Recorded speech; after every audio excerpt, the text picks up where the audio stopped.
Hello friends, study with man के current affair session में आपका स्वागत है।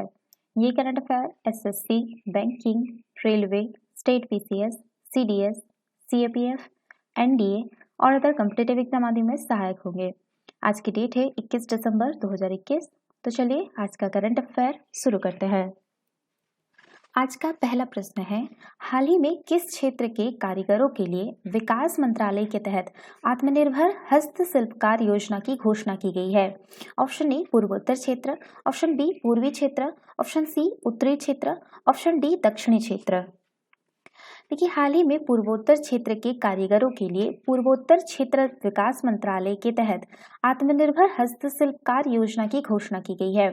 इस क्षेत्र के छोटे स्तर पर काम करने वाले हस्तशिल्पकारों का विकास करने के उद्देश्य से आय सृजन गतिविधियों को स्थापना, विस्तार और आधुनिकीकरण, कार्यशील पूंजी की आवश्यकता और क्षेत्र से संबंधित अन्य गतिविधियों के लिए सावधि ऋण के रूप में वित्तीय सहायता प्रदान की जाएगी। योजना शुरू करते समय आयोजित समारोह के दौरान कुल 17 हस्तशिल्पकारों को प्रति कारीगर 1 लाख रुपए की ऋण सहायता प्रदान की गई है। क्रेडिट सुविधा संपार्श्विक मुक्त है और जो 6% प्रति वर्ष की रियायती ब्याज दर पर उपलब्ध है। यह ऋण 24 माह में चुकाने योग्य हो जाता है। नियमित पुनर्भुगतान हेतु ब्याज की दर जो है वो 1% का इंसेंटिव प्रदान किया जाता है, जो कारीगरों को ऋण के सफल पुनर्भुगतान पर वापस कर दिया जाएगा। तो इसका जो सही आंसर होगा वो होगा आपका ऑप्शन ए पूर्वोत्तर क्षेत्र। चलिए नेक्स्ट क्वेश्चन पे चलते हैं। हाल ही में किसके द्वारा विकसित supersonic missile assisted torpedo system या प्रणाली को ओडिशा के व्हीलर द्वीप से सफलतापूर्वक लॉन्च किया गया है? Option A ISRO, option B भेल, option C DRDO, option D इनमें से कोई नहीं।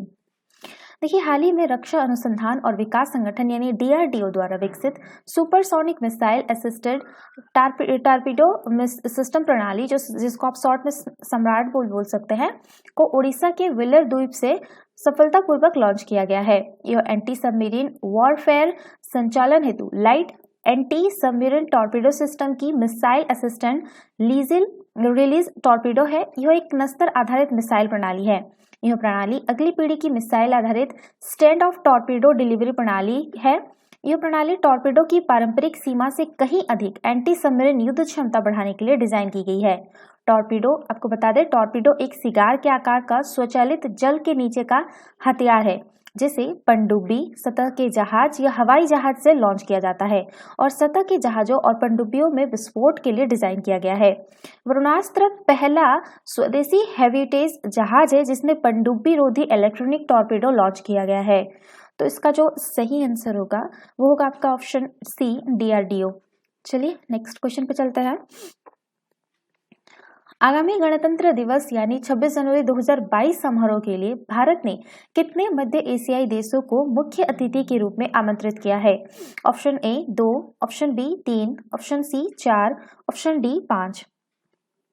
देखिए, आगामी गणतंत्र दिवस समारोह के लिए जो है आपका भारत ने 5 मध्य एशियाई देशों जिसमें आपका कजाकिस्तान, किर्गिस्तान, तुर्कमेनिस्तान, तजाकिस्तान और उज्बेकिस्तान को मुख्य अतिथि के रूप में आमंत्रित किया है। यह पहला अवसर है जब सभी 5 मध्य एशियाई देशों के प्रतिनिधियों को भारत के गणतंत्र दिवस समारोह में अतिथि के रूप में आमंत्रित किया गया है।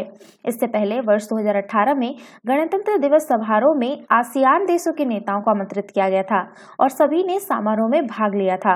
वर्ष 2021 के गणतंत्र दिवस में कोई भी मुख्य अतिथि नहीं था।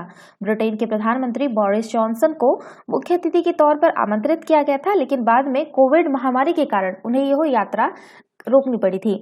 ठीक है, तो इसका जो सही आंसर होगा वो होगा आपका ऑप्शन डी होगा आपका 5। 5 मध्य एशियाई देशों को इस पर आमंत्रित किया गया है, ठीक है, मुख्य अतिथि के रूप में। चलिए नेक्स्ट क्वेश्चन पे चलते हैं। डॉक्टर वर्गीस कुरियन की जन्म शताब्दी के अवसर पर किस राज्य के पशुपालन और डेयरी विभाग ने स्टार्टअप इंडिया के साथ साझेदारी में पशुपालन स्टार्टअप ग्रेड चैलेंज का दूसरा संस्करण लॉन्च किया है? Option A Gujarat, option B Punjab, option C Uttar Pradesh, option D Haryana.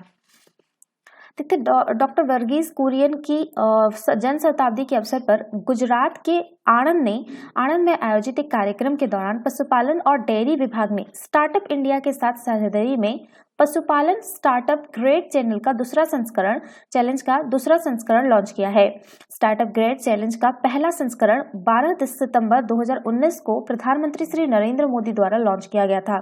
पशुपालन स्टार्टअप ग्रेड चैलेंज 2.0 को पशुपालन और डेयरी क्षेत्र के सामने आने वाली 6 समस्याओं के समाधान के लिए नवीन और व्यावसायिक रूप से व्यवहारिक हल को तलाशने के लिए लॉन्च किया गया है। तो इसका जो सही आंसर होगा वो होगा आपका ऑप्शन ए, गुजरात। चलिए नेक्स्ट क्वेश्चन पे चलते हैं। हाल ही में किसके द्वारा Pinaka accidental range multiple launch rocket system का सफलतापूर्वक परीक्षण किया गया है? Option A ISRO, option B भेल, option C DRDO, option D इनमें से कोई नहीं। देखिए, हाल ही में रक्षा अनुसंधान और विकास संगठन यानी डीआरडीओ द्वारा Pinaka accidented range multiple launch rocket system का सफलतापूर्वक परीक्षण किया गया।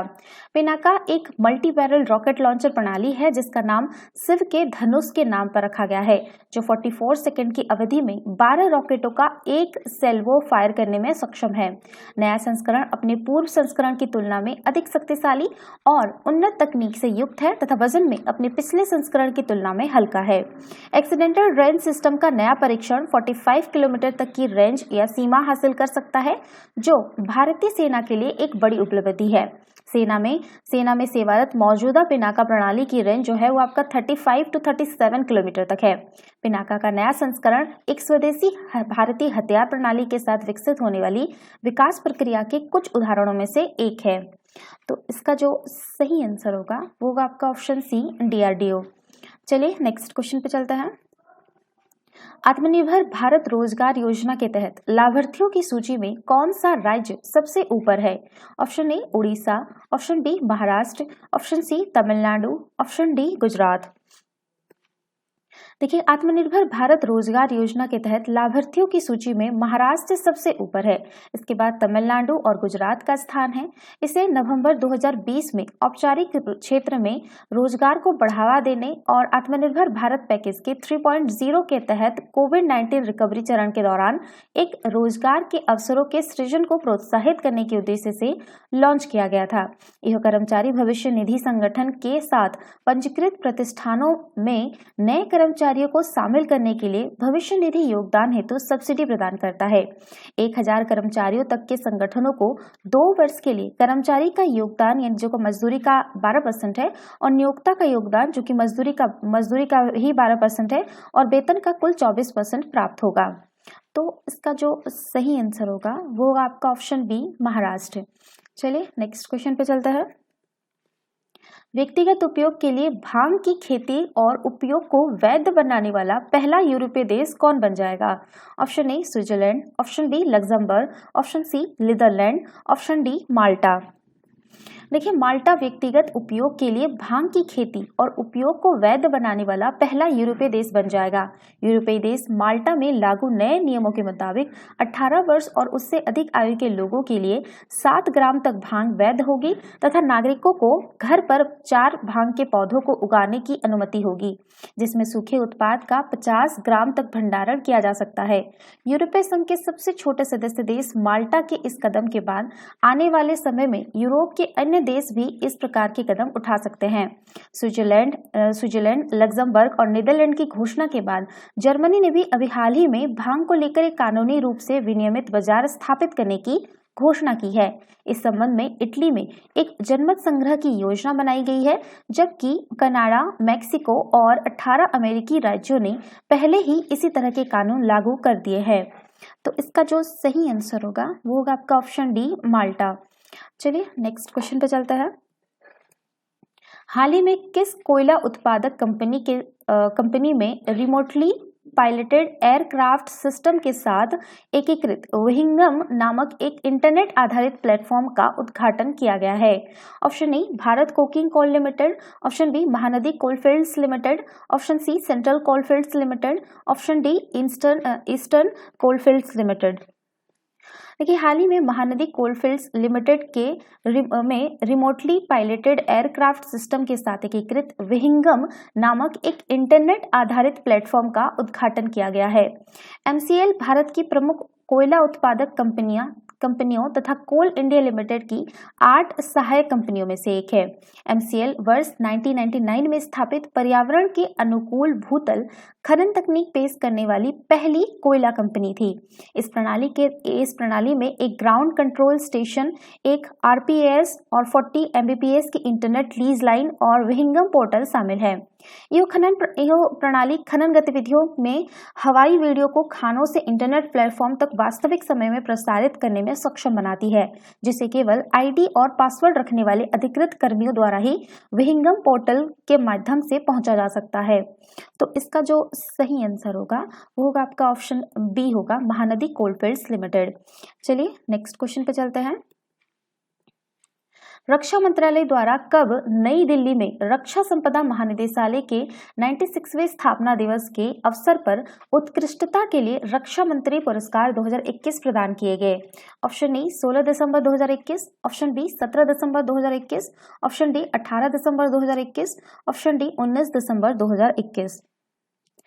देखिए, रक्षा मंत्री द्वारा 16 दिसंबर 2021 को नई दिल्ली में रक्षा संपदा निदेशालय के 96वें स्थापना दिवस के अवसर पर उत्कृष्टता के लिए रक्षा मंत्री पुरस्कार 2021 प्रदान किए गए। इस पुरस्कार के तहत प्राप्तकर्ताओं को सार्वजनिक सेवा और भूमि प्रबंधन के साथ सुरक्षता तथा स्वास्थ्य शिक्षा के क्षेत्र में नवाचार और डिजिटल उपलब्धियों के लिए सम्मानित किया गया। रक्षा संपदा महानिदेशालय भारतीय रक्षा संपदा सेवा का मुख्यालय है।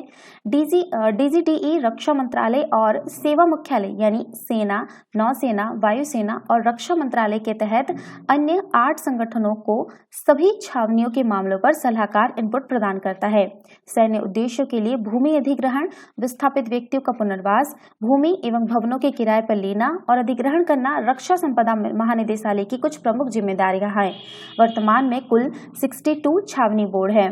तो इसका जो सही आंसर होगा वो होगा आपका ऑप्शन ए 16 दिसंबर 2021। चलिए नेक्स्ट क्वेश्चन पे चलते हैं।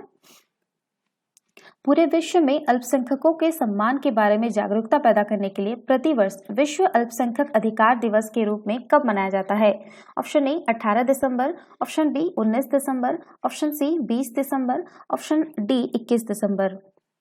देखिए, प्रत्येक भारत समेत पूरे विश्व में जातीय अल्पसंख्यकों के लिए स्वतंत्रता और समानता के अधिकार को बनाए रखने तथा अल्पसंख्यकों के सम्मान के बारे में जागरूकता पैदा करने के लिए प्रतिवर्ष 18 दिसंबर को विश्व अल्पसंख्यक अधिकार दिवस के रूप में मनाया जाता है।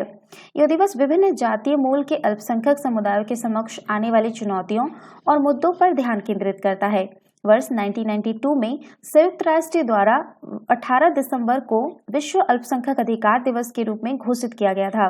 संयुक्त राष्ट्र ने 18 दिसंबर 1992 को धार्मिक या भाषाई, राष्ट्रीय अथवा जातीय अल्पसंख्यकों से संबंधित व्यक्तियों के अधिकारों पर वक्तव्य को अपनाया था। भारत में इस दिवस का आयोजन राष्ट्रीय अल्पसंख्यक आयोग द्वारा किया जाता है। तो इसका जो सही आंसर होगा वो होगा आपका ऑप्शन ए 18 दिसंबर।